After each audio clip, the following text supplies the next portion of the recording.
A veces, para sentirnos vivos, solo basta con una simple sonrisa o una carcajada. Es la mínima expresión de que todo va a estar bien. Ahí podremos encontrar esa pequeña parte que se llama felicidad.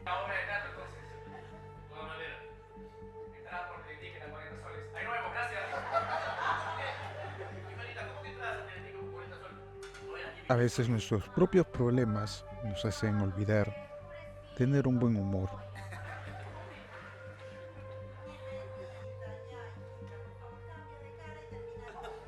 Nos hacen ir por la vida un poco amargados, un poco preocupados y sobre todo tensionados.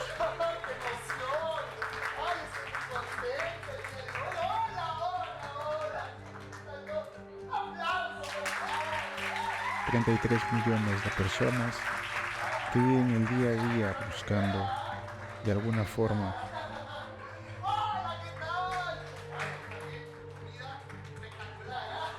la felicidad.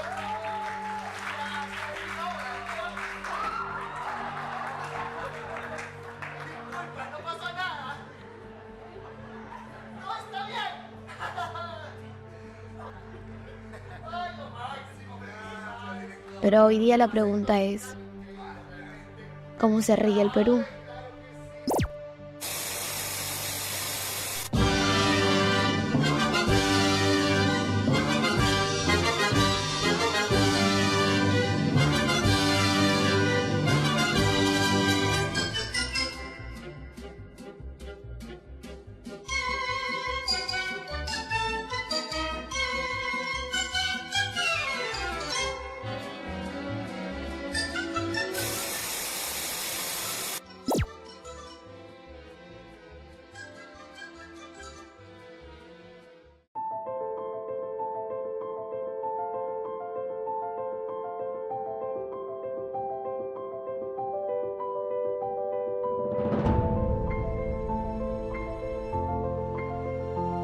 En un país que ha sufrido tanto, que tiene problemas a diario, cada vez creo que hacer comicidad en el Perú es una tarea muy complicada.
Aló Camila, disculpa la molestia. Estoy saliendo justo después de ver una grandiosa puesta en escena que me hizo reír mucho. Después de tener un día bastante complicado lleno de estrés, logro por un momento olvidar mis problemas. Esta obra me ha despertado la curiosidad de cómo podemos encontrar en la vida un medio para escapar del estrés. Lo entiendo, Jorge. Y no solamente la alegría, más llevándola más allá de eso también la seguridad y satisfacción. Nos brinda el estar contentos y la risa nos ayuda a poder sobrellevar el día a día y el trabajo. Bueno, Jorge, te dejo. Se me acaba de ocurrir el hecho de meditar. Puntos muy importantes de la comedia, como lo es el clown, el stand-up y la complicidad ambulante. Además de eso, poder ver el aspecto social y ver cómo cambia vidas, ¿no?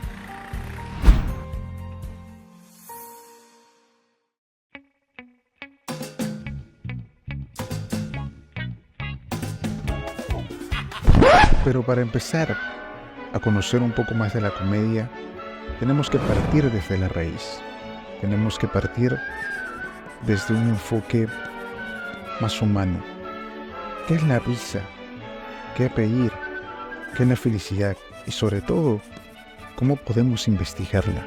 Parte de un trabajo de investigación y realizar un documental de investigación es poder saber cómo hacerlo, tener herramientas. Entonces, ¿qué mejor que tener un guía que alguien que realiza documentales? ¿No les parece? Luciano, Y una vez que identificas una historia interesante, que uno siente que es necesario, es importante, que quiere contar, ese es el inicio de un documental. Porque un documental finalmente es una historia y si es bien contada, mejor. Entonces, en el momento en que uno identifica esa historia que quiere contar, ese es el inicio del documental. Lo que viene después es un montón de trabajo. En principio y en adelante, investigar para empezar a organizar la información. Una vez que tienes organizada la información, hay que prepararla, escribirla de manera tal que se pueda hacer una propuesta de documental. Una vez que ya tienes la propuesta escrita, hay que buscar fondos, es la parte más difícil. A veces te financian medios de comunicación, a veces te financian instituciones privadas, a veces te financian instituciones estatales incluso. Una vez con una noción estructurada de lo que queremos hacer y de lo que queremos lograr, podemos dar marcha al inicio de nuestra investigación. Y así empezamos con la primera fase de nuestro documental. Empecemos.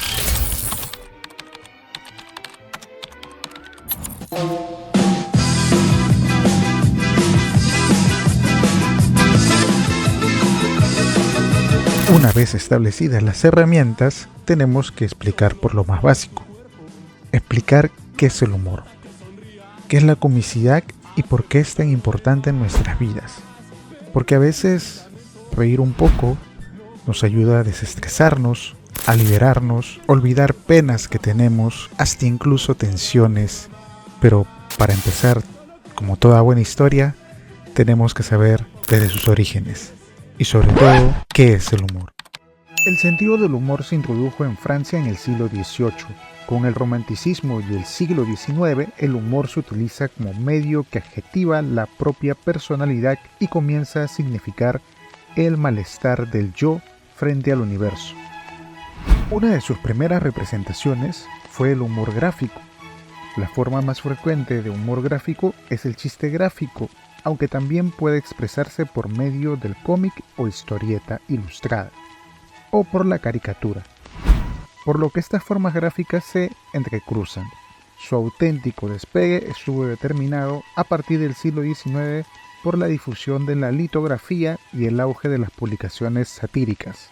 Entre estas obras satíricas podemos encontrar Don Quijote y el boom de la caricatura y el humor gráfico dentro de Europa e Hispanoamérica.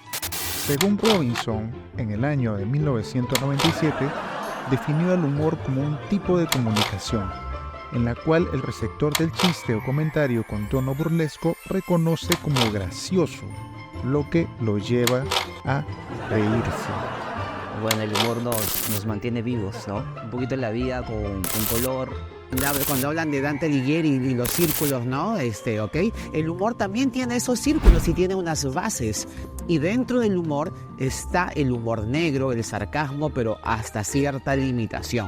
Incluso existen dos tipos de risa, la risa duchenne y la no duchenne. Para aclarar, la primera se utiliza para fines de la conversación, ya que no tiene ninguna relación con el chiste, mientras que la segunda es mediante un estímulo y sí guarda relación con el chiste.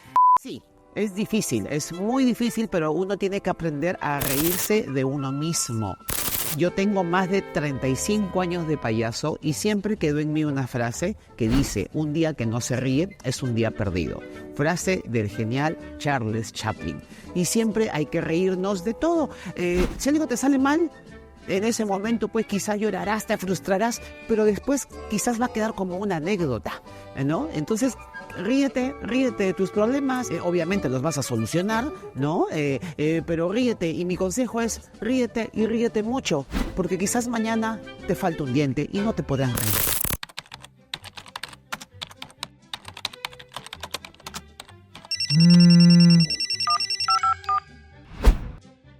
Jorge.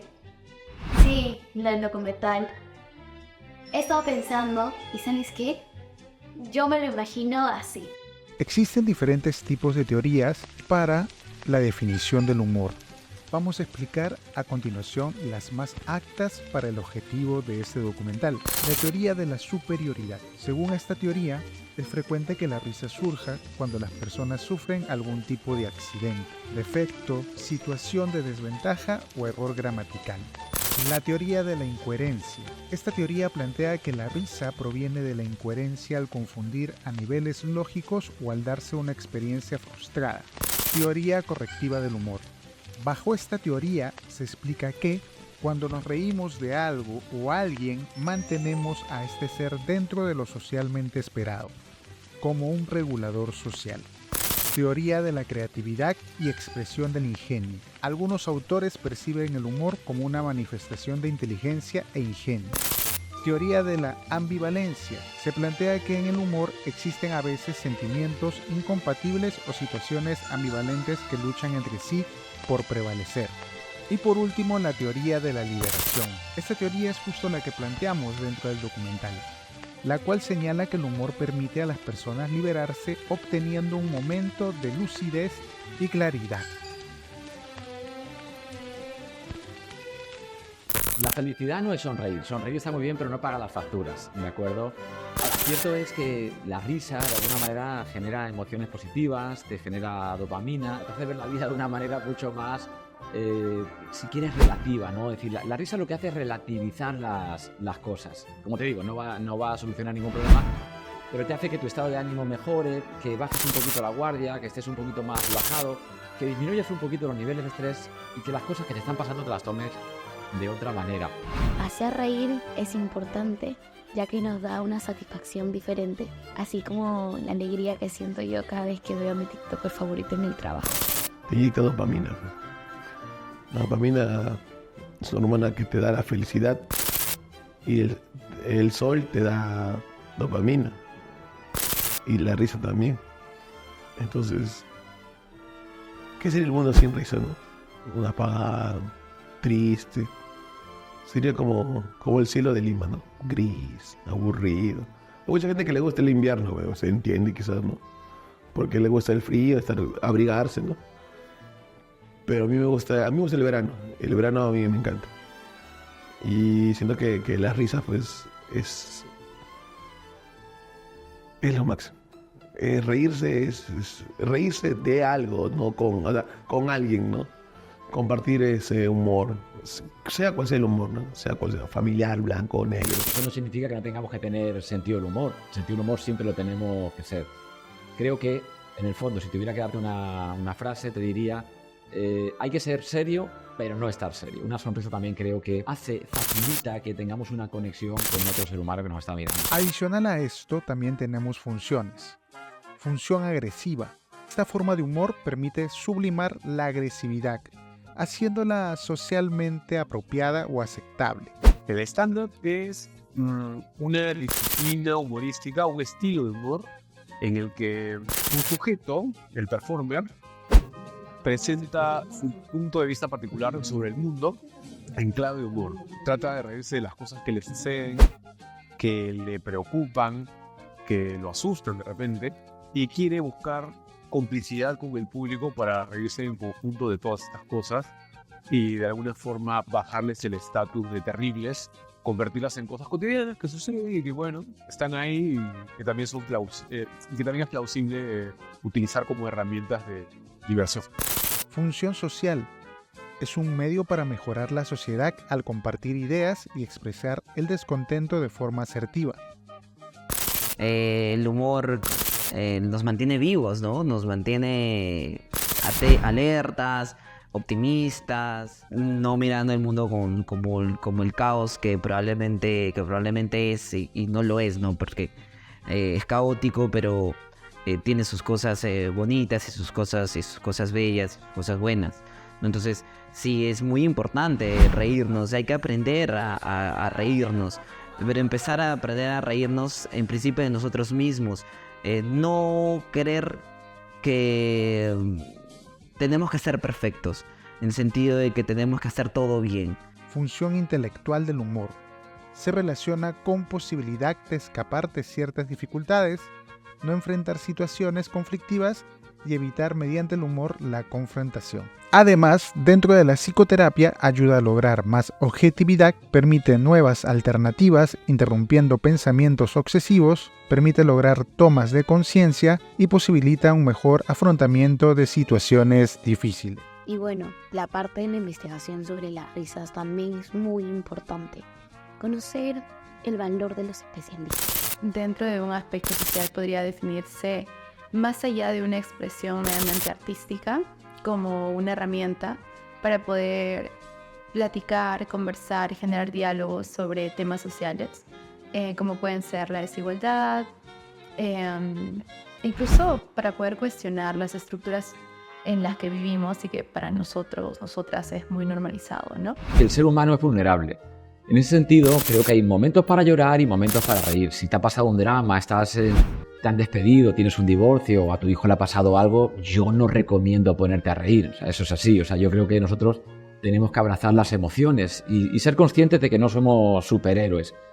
¿Qué significa esto? Que pues, te levantas un lunes de la mañana y estás triste, pues abraza esa tristeza. Lo importante es que no estés triste todo el día o toda la semana o todo el mes, ¿no? Entonces yo creo que hay espacios en los cuales la sonrisa tiene que estar. Y creo que hay espacios en los cuales la tristeza también tiene que estar, porque somos seres humanos. Entonces la comedia va mucho más allá que un simple chiste. Cobra una mayor relevancia a través del tiempo. Es por eso que aquí en el Perú se ha desarrollado una historia correspondiente al humor, muy ligado a la televisión, así como a la misma calle. Al final, ambos muy relacionados. Pero explicamos el primer punto. A través de la televisión peruana ha tenido un recorrido histórico la comedia, ya que la televisión ha sido durante muchos años un escenario importante en la expresión de la comedia, reflejando el carácter distintivo y la diversidad cultural del país. A través de un análisis cronológico podemos observar la evolución de la comedia televisiva peruana desde sus primeras manifestaciones hasta las producciones modernas. La televisión peruana ha visto diversidad en cuanto a formatos y estilo de comedia.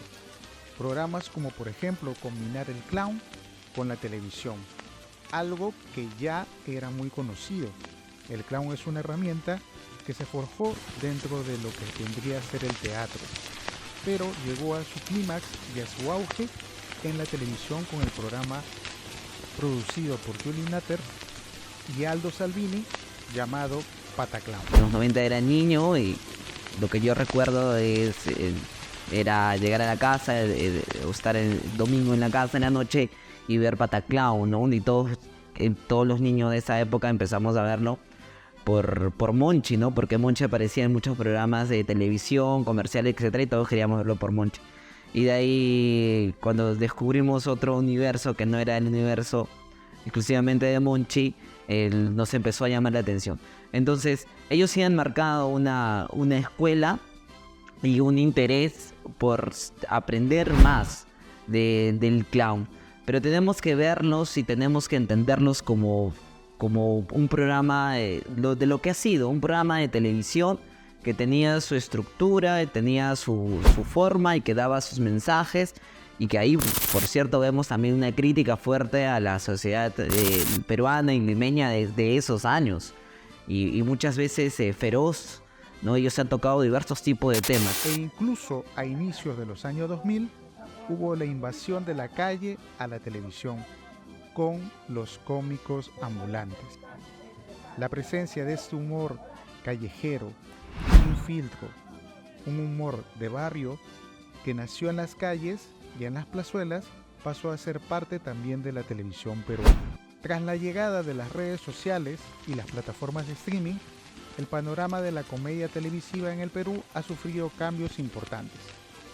Programas de televisión como el WhatsApp de JB han sabido adaptarse a este nuevo entorno, utilizando las redes sociales como herramientas para interactuar con la audiencia y distribuir contenidos de humor. Además, el surgimiento de nuevos comediantes y creadores de contenido en plataformas digitales han enriquecido aún más el panorama de la comedia en el país. Sí, era mucho. en que todos han sentido la depresión, cuando tienes ansiedad, cuando tienes algún trastorno también. A mí me ayudó bastante. Conectas. Yo he ido a varios shows de stand-up comedy solo, sin conocer a nadie, pues solamente porque me gusta ver a alguien, ¿no? Y haces amigos riéndote. Y es chévere, porque comparten una afinidad. Y vuelas, pues, ¿no? Y vas conversando, oye, sí, jaja. Entonces creo que conectas, ¿no?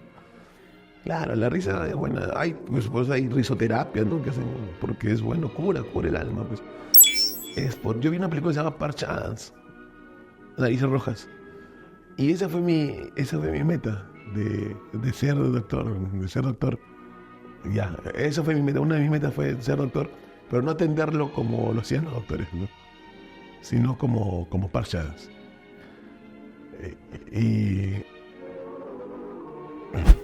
Disculpen, chicos. Sí, creo que es eso. Creo que la risa cura y sentí. Creo que siento que soy más útil dando felicidad a otras personas.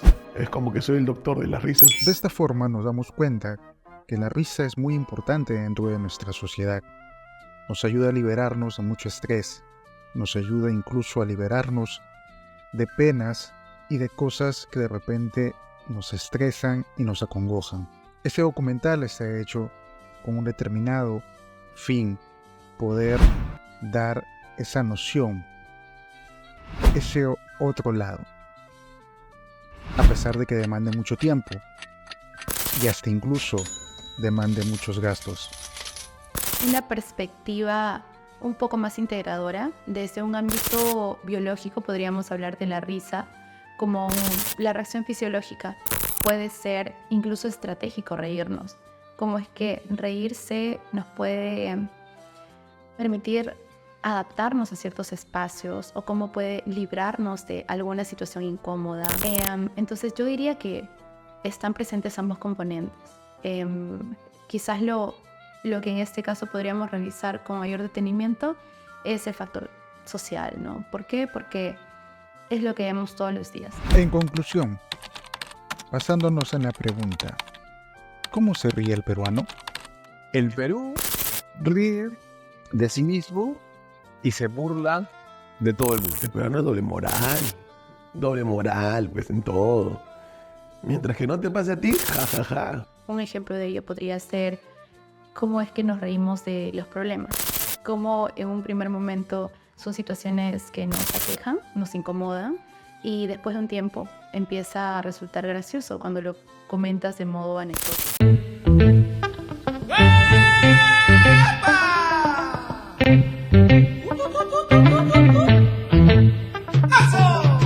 Y bueno, al final de todo, lo más difícil siempre es sonreír. Pero como siempre, nunca faltaron las risas. ¿No es así? Claro.